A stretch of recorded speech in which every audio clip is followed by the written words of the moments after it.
otra vez la luz.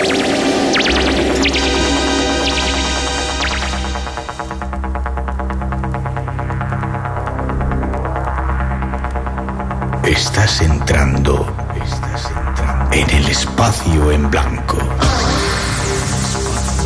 Una puerta a nuevas dimensiones de la existencia. Una nueva perspectiva sobre la realidad. Espacio en blanco.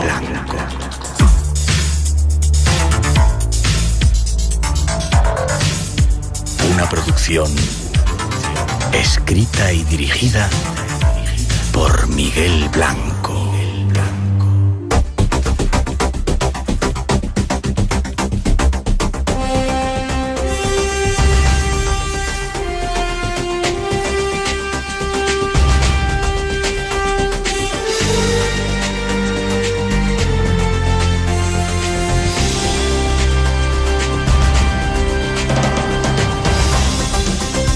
Hola, buenas madrugadas. Tras el paréntesis de la Semana Santa, aquí regresamos de nuevo, preparados para un nuevo viaje hacia el misterio, ese universo que aquí nos gusta. Y es un placer que estés con nosotros aquí en la sintonía, en tu casa, en la sintonía de Radio Nacional.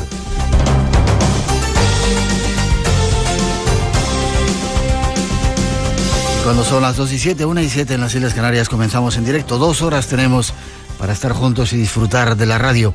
La gratitud y la cordial bienvenida a nombre de todo el equipo que se encarga de realizar el programa, incluidos nuestros técnicos, María José Cascante y Paco Bermúdez. Es un placer para todos nosotros teneros aquí.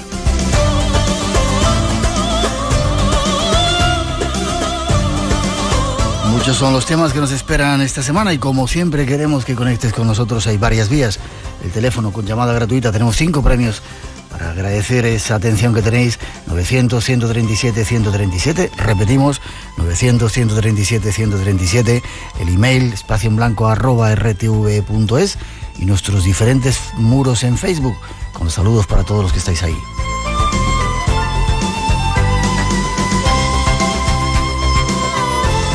Como tenemos mucho que tratar y dar, para daros una pista, nuestros compañeros han preparado estos datos.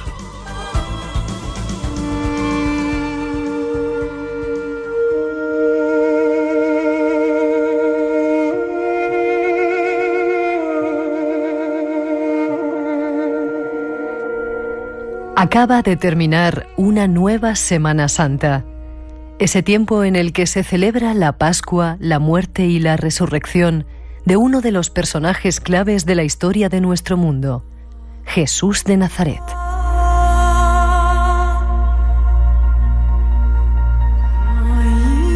Más de 2000 años han pasado desde que su historia se comenzara a escribir, y a pesar de todo ese tiempo, aún son muchos los misterios que rodean su persona y su mensaje.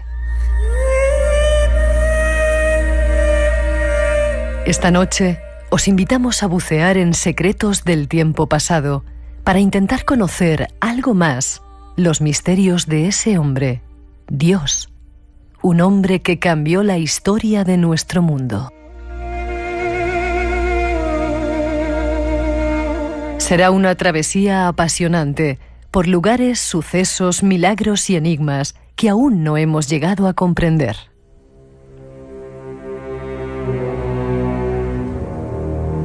Y habrá más. Fuego en el cielo. Un nuevo peligro llegado del espacio exterior que amenaza el planeta Tierra.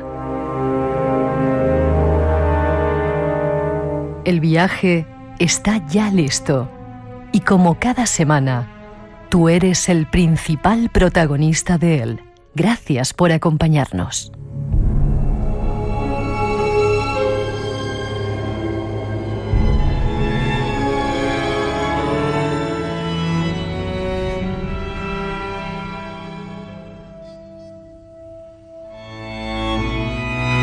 Ahí están las intenciones de esta noche y solo nos resta saludar a nuestro primer invitado, Juan Luis Yacer.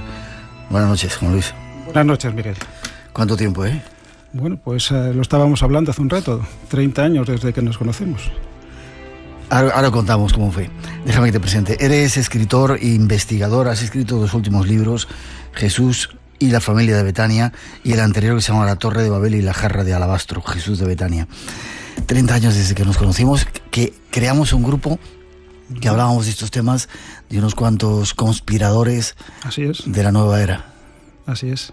Qué increíble. Además, fuimos convocados por un gran amigo común y una persona muy querida, seguramente, y conocida por todos tus oyentes, ¿no? Por Enrique de Vicente, el director de la revista Año Cero. Sí. Exactamente. Y fruto de nuestras reuniones un tanto caóticas, porque tampoco se perseguía hacer nada serio, organizado, institucionalizado, ¿no? Era como una tormenta de ideas. Pues fruto de aquellas reuniones nació lo que en su momento tú llamaste, precisamente tú lo bautizaste como Imaginando la Paz. Una serie de reuniones o de convocatorias que reunían a un montón de gente en la Cibeles, ¿te acuerdas que lo hacíamos? Exactamente. Yo no me acuerdo de la fecha, ¿tú tienes una memoria prodigiosa para eso? Pero bueno, algunas cosas se quedan grabadas especialmente en la memoria, otras hay un proceso selectivo de limpia, ¿no? Pero esta en concreto pues nunca la olvidaré, ¿no? Fue exactamente el 23 de septiembre del año 1983 cuando hicimos lo que llamamos 24 horas de silencio por la paz, que pretendía ser una alternativa al modelo de manifestación convencional donde un grupo de personas más o menos numerosas se juntan y van andando juntas, coreando consignas, lemas, por alguna causa. La alternativa era hacer del silencio un grito elocuente, ¿no? Para reivindicar esa palabra mágica que luego cada cual puede interpretar de muchas maneras, que es la palabra paz. Es decir, las rectas relaciones entre los seres humanos y entre las naciones. Y lo hicimos en la Cibeles, alrededor de la fuente, bueno, en un rinconcito de la fuente de la Cibeles. Sí, a las 12 de la noche de ese día hicimos un anillo de amor, digamos. Ajá. Sobre las Cibeles, en torno a las Cibeles. No hubo el más mínimo conflicto, ni problema de tráfico, ni de orden público, ni nada. La meditación, o la sentada, por decirlo con una palabra clásica de la época, tuvo lugar al final del Paseo de Recoletos. Hay una explanada, allí pusimos un toldo, se dibujó en el suelo una paloma, y a lo largo de la noche se fueron incorporando velas, cada uno encendía, y 12 cojines alrededor. Luego se fueron incorporando también más, y eso estuvo abierto durante 24 horas a que cualquiera hiciera el gesto sencillo de sentarse en silencio, meditar, rezar, el que quisiera, simplemente estar allí como gesto activo de apoyo a ese ideal colectivo de la paz, al que a mí me gusta llamarlo, como lo he dicho antes, ¿no? Las rectas relaciones entre las personas y las naciones. Ya. Estaba como alcalde Tierno Galván, después le sucedió Juan Barranco, que nos ayudó mucho en aquella empresa también. Sí. Qué tiempos aquellos. Bueno, cambiamos de asunto, venimos al presente, seguimos todavía tratando de luchar por ese viejo ideal que es la paz en el planeta, sobre todo últimamente que han vuelto a empezar a sonar los tambores de guerra con los coreanos, esa crisis que hay por ahí. ¿Por qué ese interés por Jesús, antes de entrar en profundo en el tema? Bueno, pues es difícil, ¿no? Hay personajes, temas que sintonizan contigo, que te resuenan, pues desde que empiezas a tener una sensibilidad mínimamente abierta, ¿no? Y la figura de Jesús, los acontecimientos que él vivió y que conocemos a través de los evangelios fundamentalmente, pues siempre han estado en el centro de mi interés, y a ese tema le he dedicado prácticamente casi en exclusiva los últimos años. Y fruto de ese trabajo, pues... Son estos dos libros, Son ¿verdad? estos dos libros. Jesús y la familia de Betania y la Torre de Babel y la Jarra de Alabastro. Te comentaba que el martes estaba en Israel, en Palestina, en Jericó, en Jerusalén, en todas esas ciudades, reviviendo un poco toda la historia de ese Jesús que esta noche vamos a analizar. Y comentaba a mis compañeros, si yo creyera en la reencarnación, tú has debido de ser un esenio que estabas con Jesús por aquellas tierras.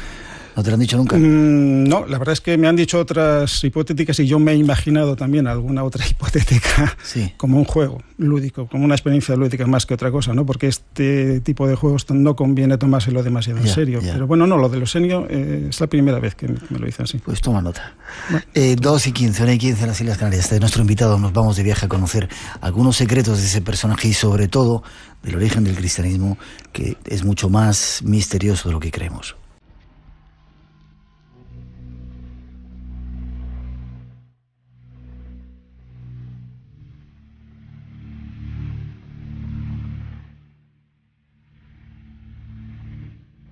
Son muchos los estudiosos que plantean un origen oculto de la religión cristiana.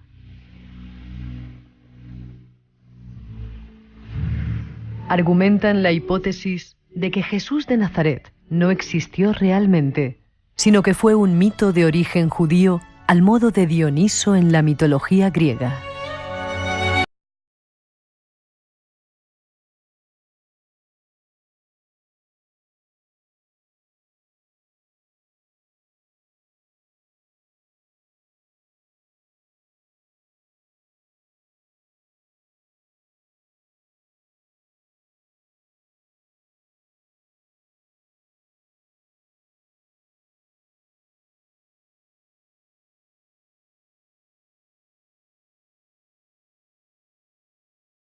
¿Existió Jesús? ¿Qué simbolismo concurría en sus actos, en sus palabras, en sus milagros? Esta noche tenemos mucho para tratar de descubrir. Nuestro invitado nos ayuda.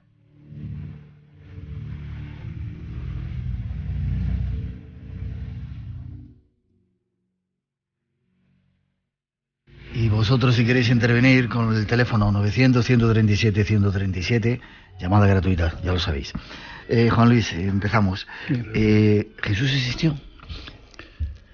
Mi convicción es que sí.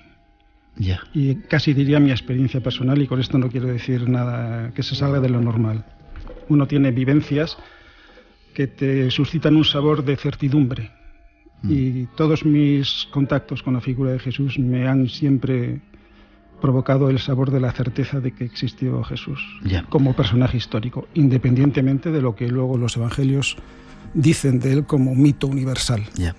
Pero es muy curioso porque no se ponen de acuerdo si nació en Belén. El otro día estábamos en Belén, no nació en Belén, nació en Nazaret. Es decir, hay muchos detalles sueltos acerca de la convicción de la certeza histórica, por lo menos, ¿no? Pues yo tampoco lo sé, la verdad, y te diría incluso que es un dato que no me preocupa ni me ocupa, ¿no? Pero ya que mencionas lo de Belén, me gustaría decir algo. Cuando se dice que Jesús nació en Belén, ¿qué se está diciendo en realidad? ¿Qué es Belén? Belén es Betlehem, en hebreo, la casa del pan. Sí. ¿Qué es el pan? El pan es el símbolo del alimento clásico, ¿no? Pero aquí no se trata del alimento del cuerpo, sino del alimento de la conciencia. ¿Cuál es el alimento de la conciencia? ¿De qué nos alimentamos como seres conscientes? Nos alimentamos de nuestras percepciones sensoriales. Tú imagínate un niño, una criatura que naciera en una circunstancia tan absolutamente desafortunada que tuviera cerrados todos sus canales de comunicación con el exterior, que no pudiera ver, que no pudiera oír, que no tuviese sensibilidad en la piel, que no pudiera oler ni gustar. Un ser así estaría cerrado al mundo. Es más, nunca se podría desarrollar como ser humano, no generaría un espacio interior, no se alimentaría. Su conciencia quedaría atrofiada por falta de alimento. Por lo tanto, lo que alimenta la conciencia es la experiencia sensorial. Por lo tanto, el pan es el símbolo material de una cosa no material, como es la experiencia sensorial, que es el alimento de la conciencia. Entonces, cuando se dice que Jesús nació en Belén, en la casa del pan, se está queriendo decir que la conciencia que representa Jesús, que es la conciencia pura, la conciencia que no se enajena erróneamente con los contenidos de la mente, ha de nacer en el seno de la conciencia que se alimenta de las experiencias sensoriales que todos tenemos en el transcurso de nuestra vida. Ese es el nacimiento virginal de Jesús en Belén. No es un acontecimiento natural, porque Jesús, como ser humano, fue concebido como todos hemos sido concebidos, fue dado a luz como todos hemos sido dado a luz, tuvo un padre y una madre biológicos. Pero ¿estás diciendo que no fue hijo de Dios, que no lo...? Todos somos hijos de Dios. No sé si me has entendido, creo que me has entendido. Sí. Que no tuvo un engendramiento normal, natural, no, digamos, sino que fue engendrado por... Como ser humano, Jesús nació, fue concebido, nació y se crió, pues como todos lo hemos hecho, con las circunstancias históricas suyas. Lo que quiero decir es que cuando los evangelios hablan del nacimiento de Jesús en Belén, independientemente de que naciera en Belén, en Nazaret o en cualquier otra localidad de Judea o de Galilea, lo que están queriendo decir realmente es que Jesús representa el alma. ¿Qué es el alma? La conciencia en estado puro, la conciencia que no se deja engañar por las ilusiones de los sentidos, o por las ilusiones emocionales, o por los esquemas mentales que nos vamos fabricando. Entonces, Jesús nace en Belén porque nace en la conciencia que vamos desarrollando a lo largo de la vida, que se alimenta de las experiencias que tenemos del mundo a nuestro alrededor. Ya. Déjame que te siga preguntando, tengo muchas preguntas. Y decirle a nuestros oyentes que esta noche vamos a buscar otros significados que tienen las Escrituras que no nos han contado muchas veces. Hay gran similitud, lo decíamos en esa introducción, entre la figura de Jesús y otras deidades, otros mitos como Mitra, como Osiris. ¿No será que han copiado ese concepto y se han aprovechado para montar una religión? Bueno, esa es la opinión que algunos se formaron cuando los primeros evangelios, aparte de los que conocemos como canónicos, otros muchos documentos que también se les puede llamar evangelios, cuando fueron conocidos en un ámbito suficientemente amplio, hubo, digamos, dos reacciones contrapuestas, ambas extremistas y ambas que elevaron a universal una verdad parcial. Por un lado estaban quienes efectivamente vieron esas similitudes entre la biografía mítica de Jesús, y subrayo lo de biografía mítica, y otras biografías míticas de otros dioses, héroes solares, como Mitra, Adonis, Satis, Krishna. Porque coinciden un montón. Coinciden, nacen en un pesebre, claro, de madre virgen. Naturalmente. Coinciden porque esas biografías míticas responden a un arquetipo de validez universal.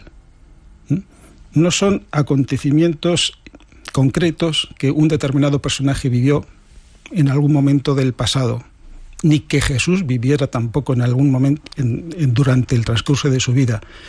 Son biografías míticas.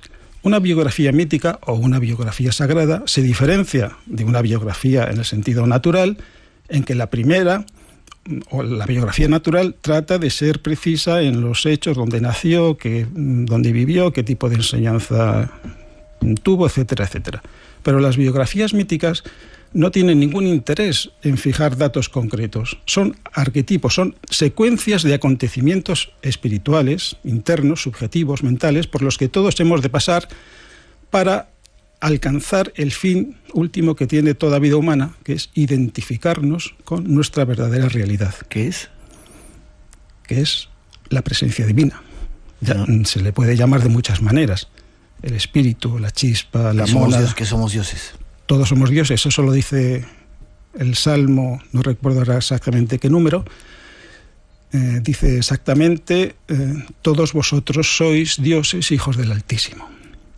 Y ese Salmo se cita en varios pasajes del Evangelio, incluso los autores de los Evangelios lo ponen en boca de Jesús, porque Jesús no es distinto a ti y a mí, ni a ningún otro ser humano. Es uno de nosotros.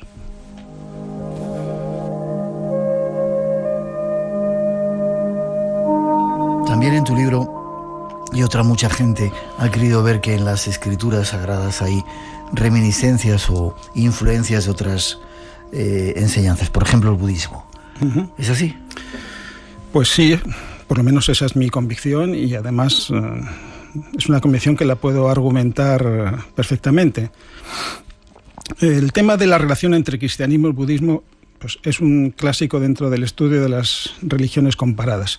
Pero siempre se establece ese paralelismo en lo relativo al componente ético-moral. Es decir, la ética cristiana y la ética budista en lo esencial no difieren prácticamente en nada. Es decir, el amar a tu prójimo como a ti mismo, pues lo puede suscribir tanto un budista como un cristiano. Supongo que otros muchos exactamente. Cuerpos religiosos, ¿no? ¿Qué ocurre? Que el tener un compromiso ético de cierta altura no va unido necesariamente a una visión trascendente del mundo. Y esto es muy importante. Personas agnósticas o ateas pueden llegar a desarrollar una conciencia ética y moral como mínimo tan elevada y muchas veces más consecuente que personas que tienen una fe de religiosos.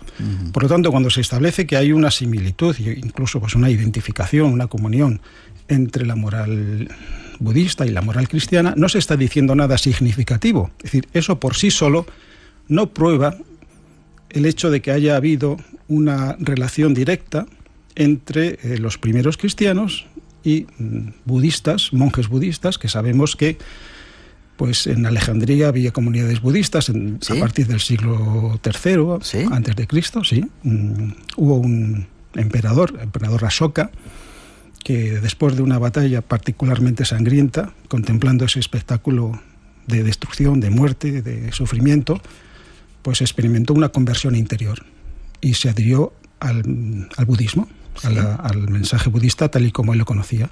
Y desde entonces se convirtió en el primer propagandista del Dharma, que es como los budistas conocen a lo que nosotros decimos budismo, pero en un clima de tolerancia absoluta en relación a todas las demás creencias o religiones. Y fruto de esa acción de este emperador Ashoka, pues fue una campaña de, no exactamente proselitismo, sino de difusión del Dharma, del mensaje budista, en todo el área de influencia de la zona, ¿no? Y sabemos que las rutas comerciales que existían ya y eran muy activas entre la India y lo que serían las provincias de Judea, de Galilea, y Mesopotamia y la cuenca del Mediterráneo, pues fueron utilizadas por monjes budistas para instalarse en los núcleos urbanos más importantes de la zona, y entre ellos Alejandría era prominente. Entonces, no es nada descabellado pensar que hubo un contacto incluso íntimo entre primeros cristianos y budistas. Curioso. Muchas preguntas estamos teniendo ya, ahora te paso algunas. ¿Es cierto que Jesús en una etapa de su vida pudo haber llegado incluso hasta Oriente, la India, como se dice, Cachemira, y aprendió o recogió toda esa influencia espiritual para luego revertirla en su mensaje? Es perfectamente posible. Yo no tengo la prueba histórica de que esto fue así, pero me parece una hipótesis tan probable que casi para mí tiene rango de certeza, ¿no? Que en los años, se llaman así, los años ocultos de la vida de Jesús, que curiosamente son 18 años, según la cronología que nos da el Evangelio de Lucas, que tiene especial cuidado en marcar ciertas fechas, no ciertas edades.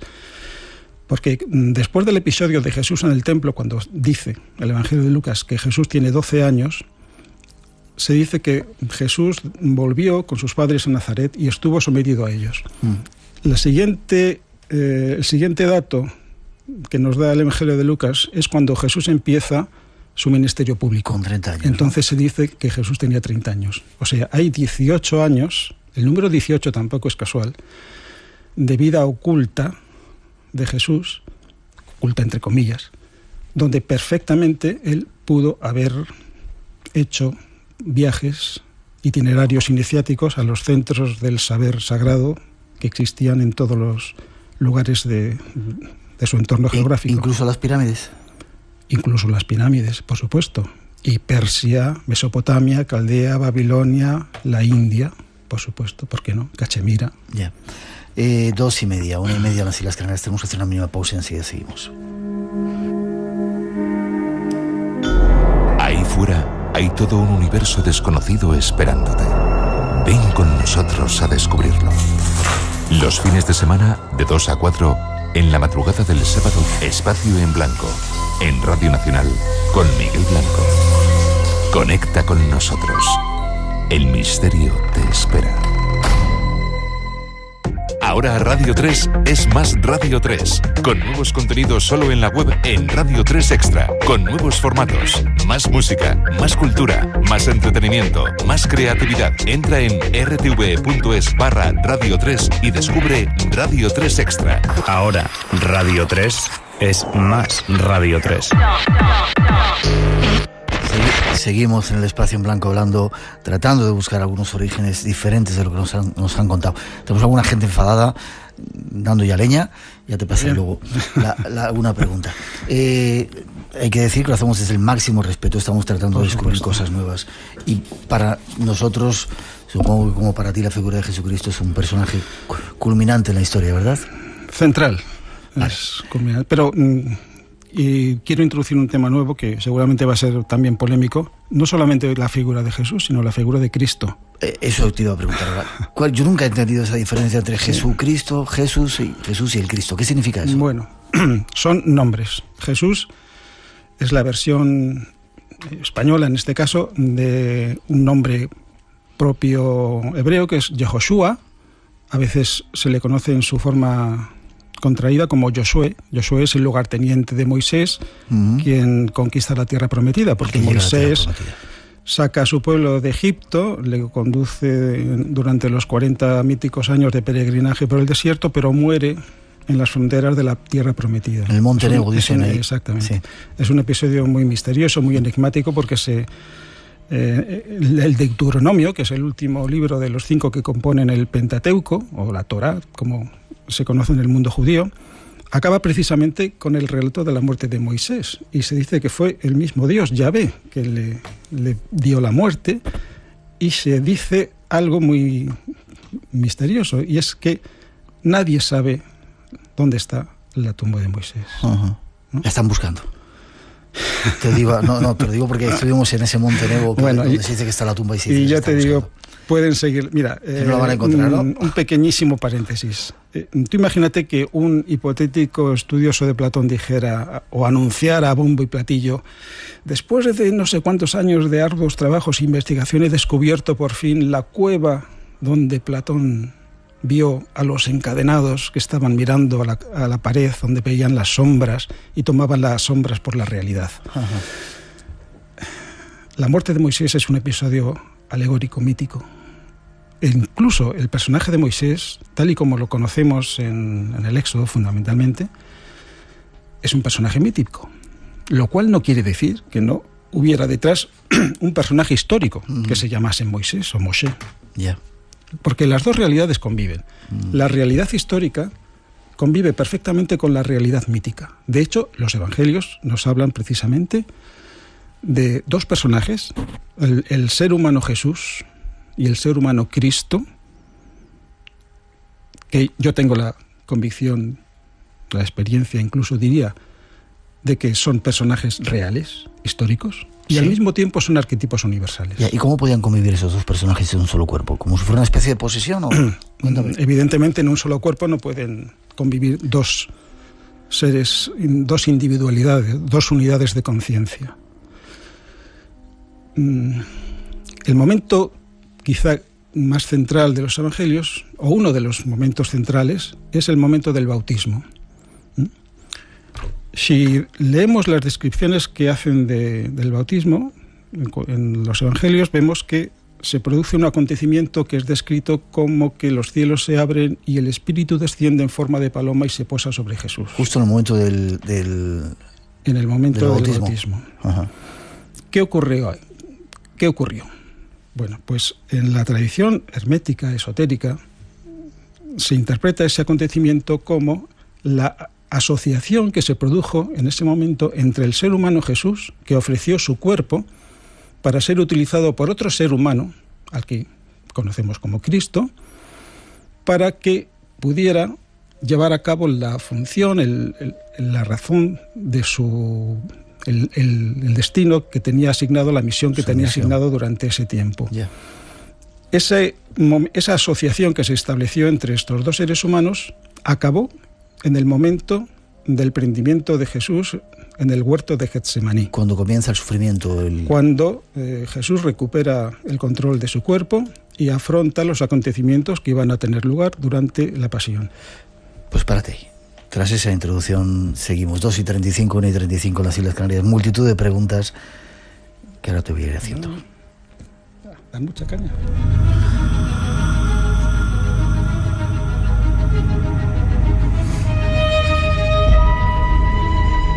Llegados al Calvario, crucificaron a Jesús y a los dos malhechores.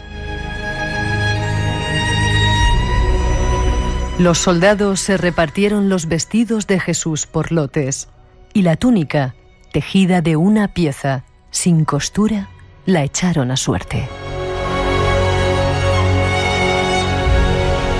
Pilato redactó una inscripción que decía: Jesús el Nazareno, el rey de los judíos, y la puso sobre la cruz.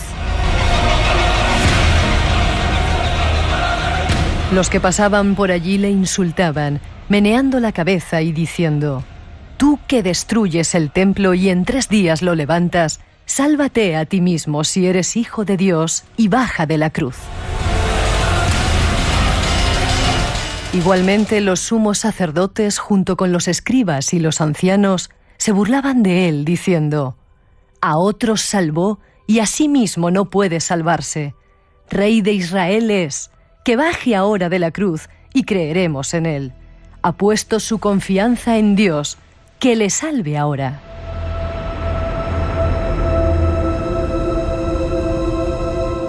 También los soldados se burlaban de él, y hasta uno de los malhechores crucificados con él le injuriaba, mientras el otro decía: «Jesús, acuérdate de mí cuando llegues a tu reino». Jesús le respondió: «Te aseguro que hoy estarás conmigo en el paraíso».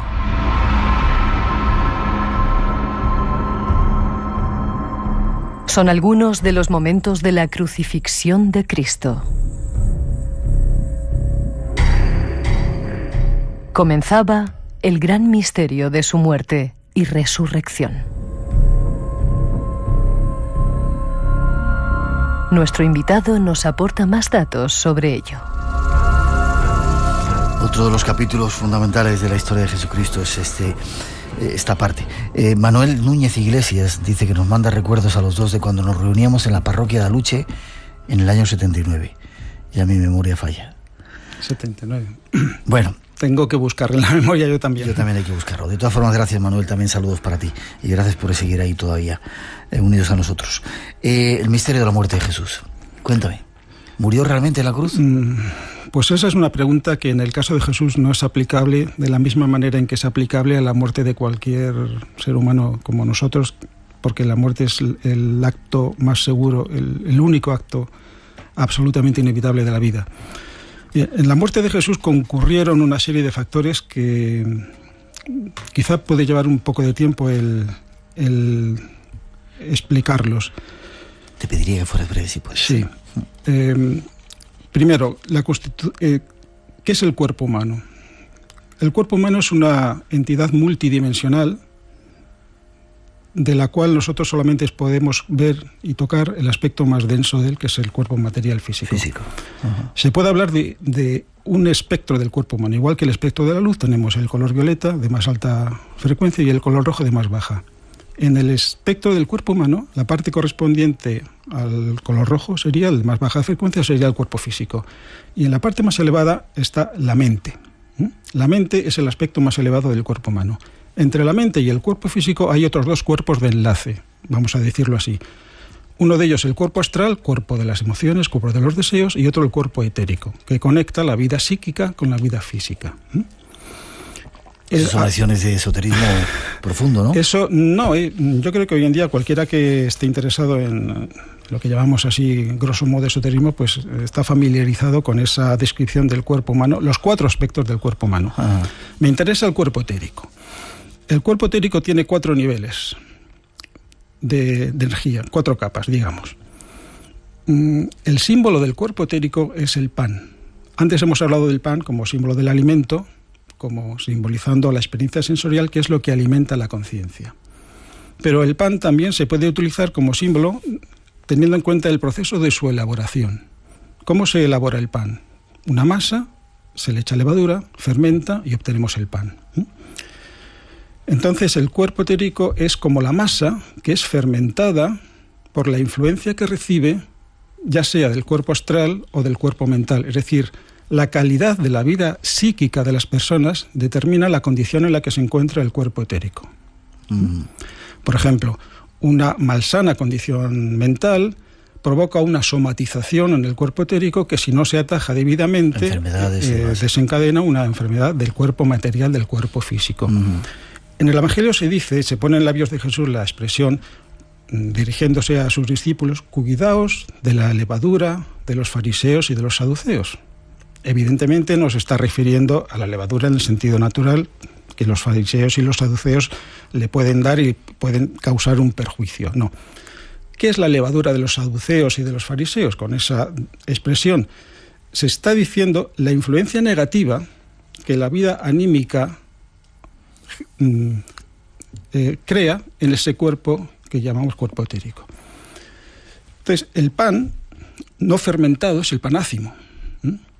El panácimo es una fiesta que en la religión judía se celebra empezando por la Pascua, 7 días después de la Pascua. Es el pan sin fermentar. ¿Qué es el pan sin fermentar? Es la condición en la que se encuentra el cuerpo etérico cuando ha sido liberado de la influencia negativa proveniente de los cuerpos que tienen que ver con la vida anímica de la persona, y se encuentra, por lo tanto, en disposición de ser fermentado con una nueva levadura distinta de la levadura negativa que nace de la vida, digamos, mental no iluminada. Ya. Esa nueva levadura está simbolizada en el gesto de Jesús bendiciendo el pan. En el gesto de Jesús bendiciendo el pan antes de partir el pan. Porque la clave para comprender la muerte de Jesús está en el acto de partir el pan. ¿Por qué? Precisamente por esa conexión simbólica del pan con el cuerpo etérico. Ya. Antes he dicho, el cuerpo etérico tiene 4 niveles. Los 2 superiores tienen afinidad con la conciencia y los 2 inferiores tienen afinidad con el cuerpo. Por lo tanto, entre los 2 hay una superficie de separación. ¿Cuándo se activa esa superficie de separación? Cuando la vida consciente no está atrapada en los valores materiales, mundanos, cuando vive de acuerdo a los valores del reino de los cielos. Entonces es posible que se produzca la partición del pan. El cuerpo etérico se divide en 2. Es decir, esa persona que tiene esa vida anímica pura tiene la facultad de separarse de su cuerpo físico, dejándolo impregnado con los 2 éteres inferiores, que tienen la función de mantener a ese cuerpo en un estado de vida elemental, vida básica, digamos, ¿no?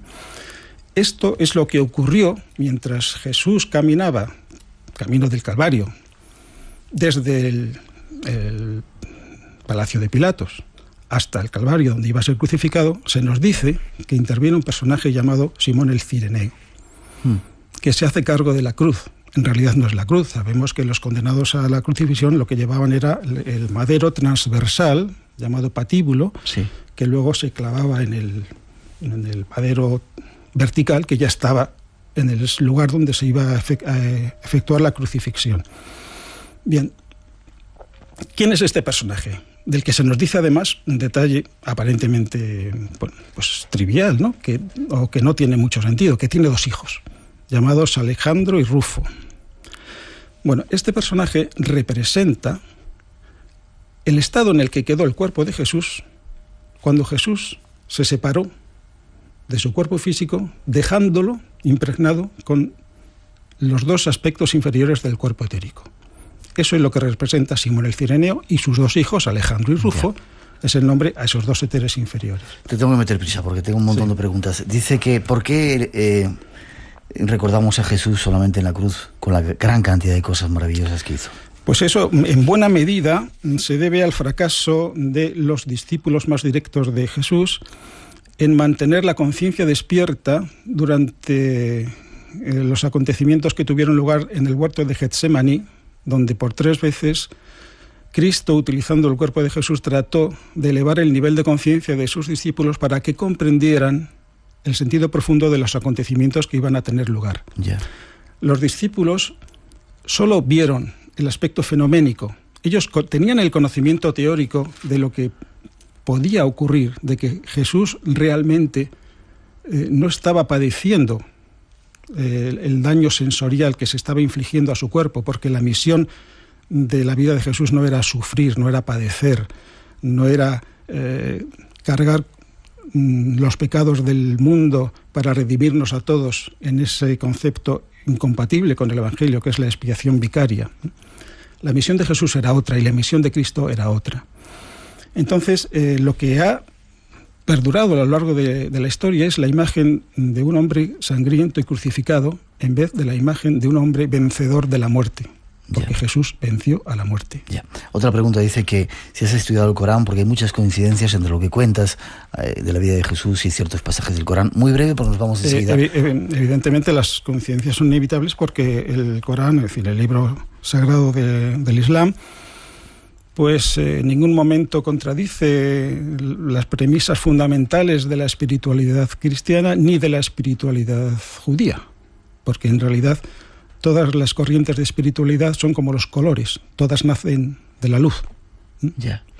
Déjame que te pregunte otra cosa. Jesús, según estoy entendiendo por lo que vas contando y lo que se refleja también en otros estudios, tenía un mensaje que quizá todavía no hemos acabado de entender, ¿no? Y una misión quizá más profunda, más liberadora de lo que hasta ahora hemos entendido. El mensaje es extraordinariamente sencillo.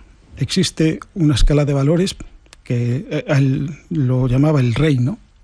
La predicación de Jesús fundamentalmente es el reino de Dios. El reino de Dios está aquí. Yo soy, hablando Jesús, yo soy la prueba viviente de que el reino de Dios ha llegado a vosotros. Si vosotros vivís de acuerdo a los valores propios del reino, estáis en el reino y os convertís en embajadores del reino aunque estéis en el mundo. Estáis en el mundo, pero no sois. Sois conscientes de que no pertenecéis al mundo. Yeah. Vuestra naturaleza no es del mundo, es del reino. 2:47, 1:47 en las Islas Canarias. Un tercer aspecto que queremos tocar esta noche que tiene que ver con las Escrituras.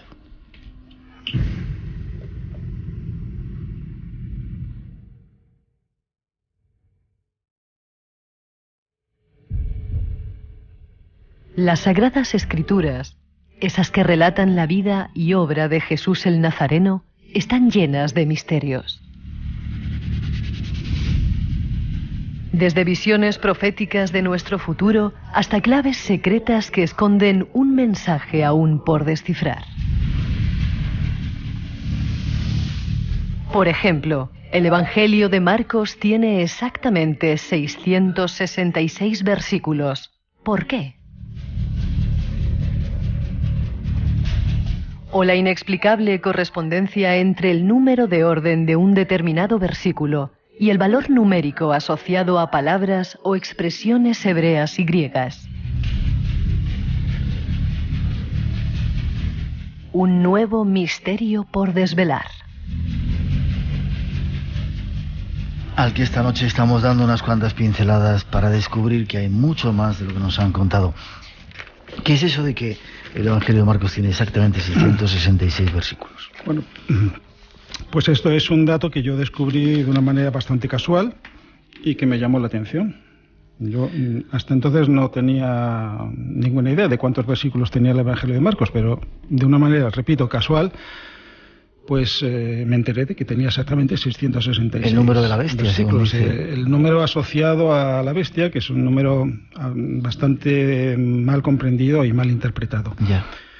Entonces, lo primero que hice fue ir a ver el último versículo del Evangelio de Marcos, no del final llamado largo, sino del primer final, que es capítulo 16, versículo 8, donde se dice lo siguiente.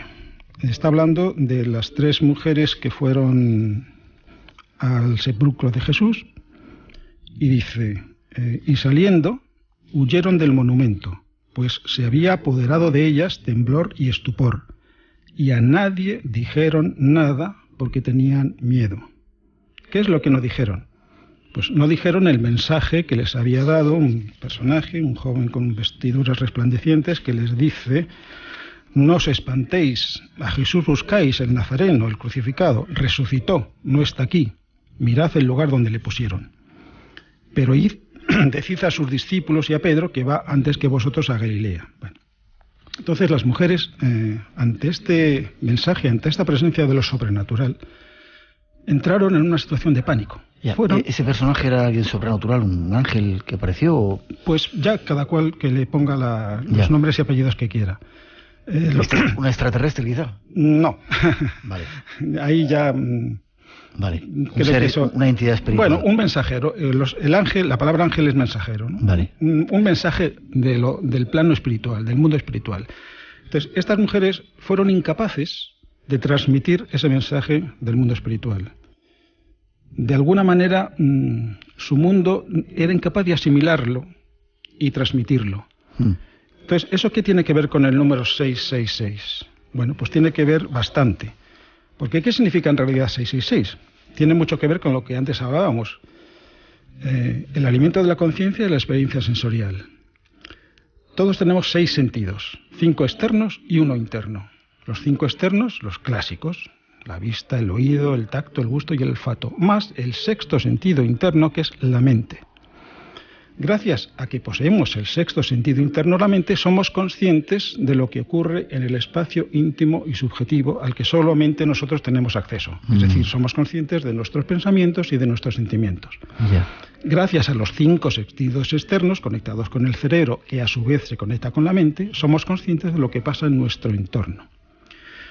Como la personalidad humana tiene 3 niveles, el nivel físico, el nivel emocional y el nivel mental, esa estructura sextuple sensorial humana se da en esos 3 niveles. Por lo tanto, el 666, ¿qué representa? El conjunto total de la experiencia sensorial que tiene cualquier ser humano, pero restringido al mundo de los pensamientos, al mundo de las emociones y al mundo de la experiencia física. Entonces, quien vive atrapado en la prisión de los sentidos es incapaz de asimilar comprensivamente cualquier mensaje que provenga de planos a los cuales no tenemos acceso con esos 6 sentidos, porque necesitamos un 7º sentido, un sentido, digamos, espiritual. Déjame, que estamos a punto de terminar y te voy a tener que emplazar para venir otras veces. Lo que tú has descubierto con todo ese trabajo y con toda esa investigación es que los versículos de los evangelios tienen que ver con palabras hebreas y con palabras griegas. Efectivamente. Y que te ayudan a comprenderlo.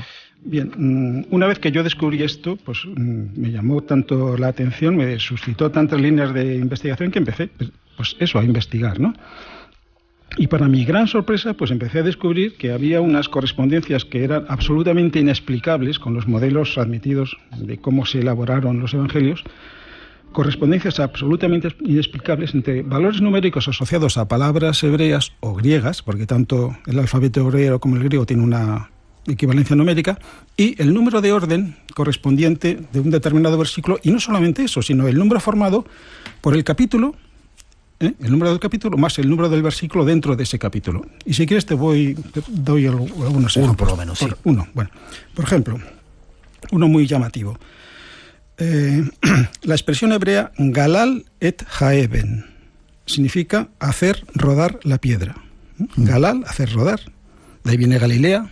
Galilea es el equivalente en el mundo judío de lo que en el mundo indo-budista es el samsara. Es la rueda, la rotación de las vidas sucesivas. Bien. Entonces, galal et haeben, hacer rodar la piedra, eben es piedra, pues se puede calcular su valor numérico, que resulta ser 522. Si vamos al Evangelio de Juan, justamente el versículo que hace ese número de orden, para hacer estas investigaciones yo me tuve que construir lo que llama una tabla buscadora de versículos, que están en los 2 libros, están al final, que es de muy fácil manejo. Bueno, pues el versículo cuyo número de orden en el Evangelio de Juan es 522 se corresponde con el versículo 43 del capítulo 11. ¿Y qué dice ese versículo? Pues nos presenta la escena en la que Jesús está frente al sepulcro de Lázaro y le dice: Lázaro, sal fuera. Sal fuera. ¿Y qué relación tiene eso con la piedra que...? Hacer rodar la piedra. Hacer rodar la piedra. Ponerse en marcha, caminar. A mí me resulta muy llamativa la correspondencia, ¿no? Que una frase que tiene una relación significativa con el hecho de que Lázaro salga de la tumba, se hace rodar la piedra, se destapa, porque el sepulcro de Lázaro tiene una forma de copa, no es una gruta excavada en la roca, sino que tiene una forma de copa, ¿no? Entonces se hace rodar o se desplaza la piedra que ocultaba o que tapaba el sepulcro y Lázaro sale. Eso implica, casi terminando, vamos a dejarlo casi ahí, que quien escribió toda esa serie de cosas, los evangelios, había como todo un plan, como algo por encima de la comprensión normal. Yo no lo sé. No tengo la solución al enigma que me plantean los versículos, la pauta numérica de versículos y capítulos. No lo sé, pero lo único que puedo decir es que en la composición de los evangelios intervino una inteligencia de una capacidad y de una visión global absolutamente extraordinaria. Es como un superprograma de ordenador capaz de hacer cosas y de organizar elementos de manera significativa que las limitadas mentes humanas serían incapaces de hacer. Que aún no hemos comprendido en su profundidad, ¿no? Sí, que aún no sabemos, yo por lo menos desconozco cómo se pudo componer un texto, no solamente uno, 4, estamos hablando de los 4 evangelios canónicos, con ese nivel de filigrana, de ajuste tan extraordinario que permite decenas y decenas y decenas de correspondencias significativas de las que te he dado un ejemplo. Si me permites, si hay tiempo, te voy a dar un segundo ejemplo. Rápido. Mira, si no, aguantamos hasta la segunda. Juan 21:12.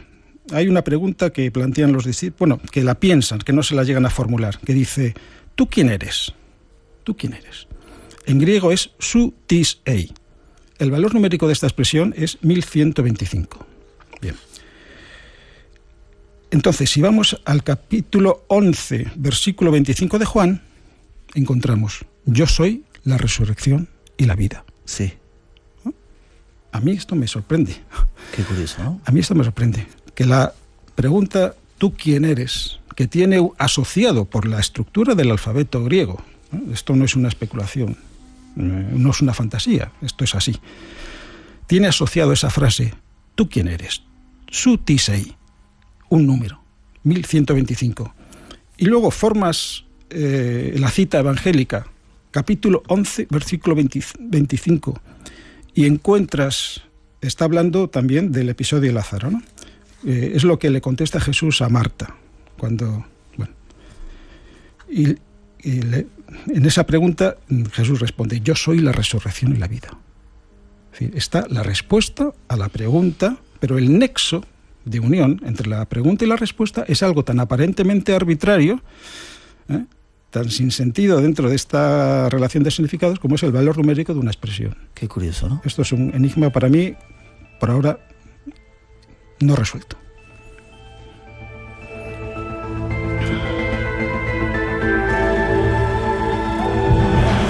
Misterios del cristianismo, del origen del cristianismo. Tenemos que hacer una mínima pausa. En la segunda hora, en los primeros minutos, despedimos a nuestro primer invitado y hay muchos más temas esperando. Fuego del cielo, algo que tiene que ver con una tremenda actualidad que hemos vivido hace unos cuantos días, que a lo mejor se vuelve a repetir y habrá que estar preparado. 900-137-137 es nuestro teléfono por si queréis intervenir. Después profecías, David Martín, nuestro compañero, viene a contarnos algunas nuevas cosas y mucho más en este espacio en blanco de hoy. Nos vayáis, tenemos todavía mucho que contaros. espacioenblanco@rtve.es es nuestro email por si queréis también comunicar con nosotros a través de ese método. Enseguida regresamos.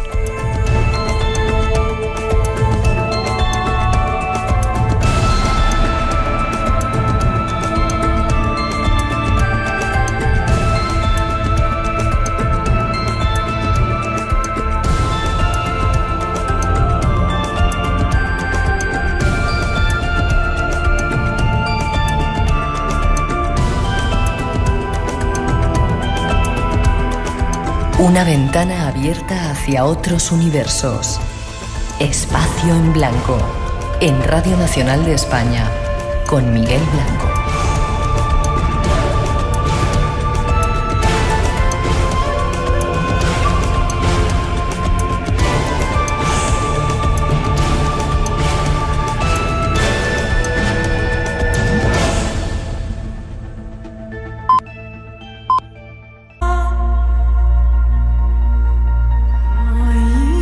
Más de 2000 años han pasado desde que su historia se comenzara a escribir, y a pesar de todo ese tiempo, aún son muchos los misterios que rodean su persona y su mensaje. Esta noche os invitamos a bucear en secretos del tiempo pasado para intentar conocer algo más los misterios de ese hombre, Dios. Un hombre que cambió la historia de nuestro mundo. Será una travesía apasionante por lugares, sucesos, milagros y enigmas que aún no hemos llegado a comprender.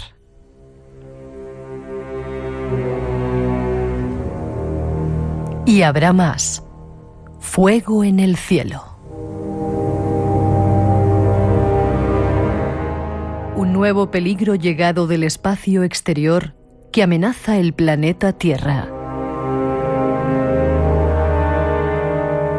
El viaje está ya listo y como cada semana, tú eres el principal protagonista de él. Gracias por acompañarnos.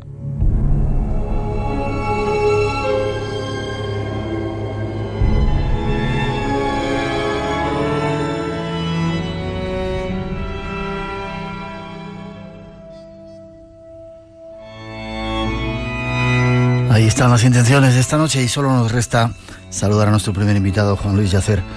Buenas noches, Juan Luis. Buenas noches, Miguel. ¿Cuánto tiempo, Bueno, pues lo estábamos hablando hace un rato, 30 años desde que nos conocemos. Ahora contamos cómo fue. Déjame que te presente. Eres escritor e investigador, has escrito 2 últimos libros, Jesús y la familia de Betania, y el anterior que se llama La Torre de Babel y la jarra de alabastro, Jesús de Betania. 30 años desde que nos conocimos, que creamos un grupo que hablábamos de estos temas esta semana, y como siempre queremos que conectes con nosotros. Hay varias vías: el teléfono con llamada gratuita, tenemos 5 premios para agradecer esa atención que tenéis, 900-137-137, repetimos, 900-137-137, el email espacioenblanco@rtv.es y nuestros diferentes muros en Facebook, con saludos para todos los que estáis ahí.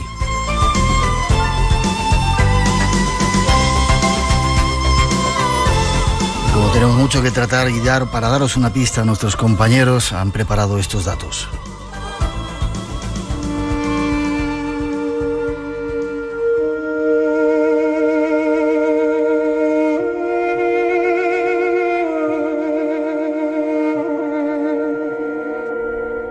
Acaba de terminar una nueva Semana Santa, ese tiempo en el que se celebra la Pascua, la muerte y la resurrección de uno de los personajes claves de la historia de nuestro mundo, Jesús de Nazaret.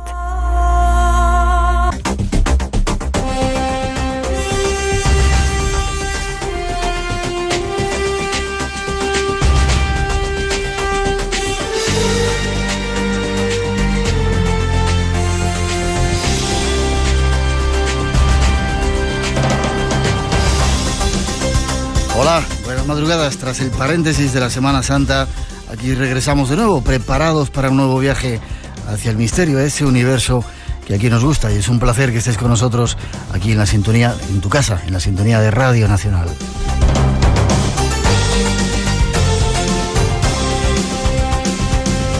Cuando son las 2:07, 1:07 en las Islas Canarias, comenzamos en directo. 2 horas tenemos para estar juntos y disfrutar de la radio. La gratitud y la cordial bienvenida a nombre de todo el equipo que se encarga de realizar el programa, incluidos nuestros técnicos, María José Cascante y Paco Bermúdez. Es un placer para todos nosotros teneros aquí.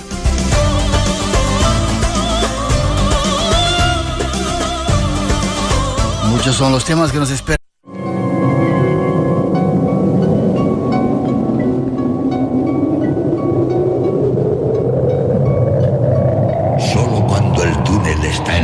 Absoluta oscuridad es cuando puede volver otra vez la luz.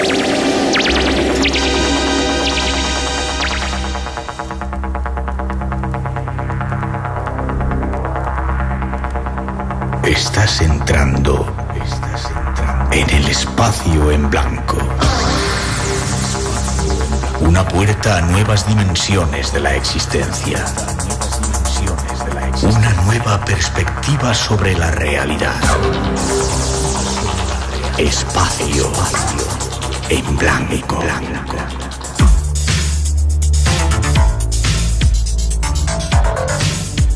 Una producción escrita y dirigida por Miguel Blanco.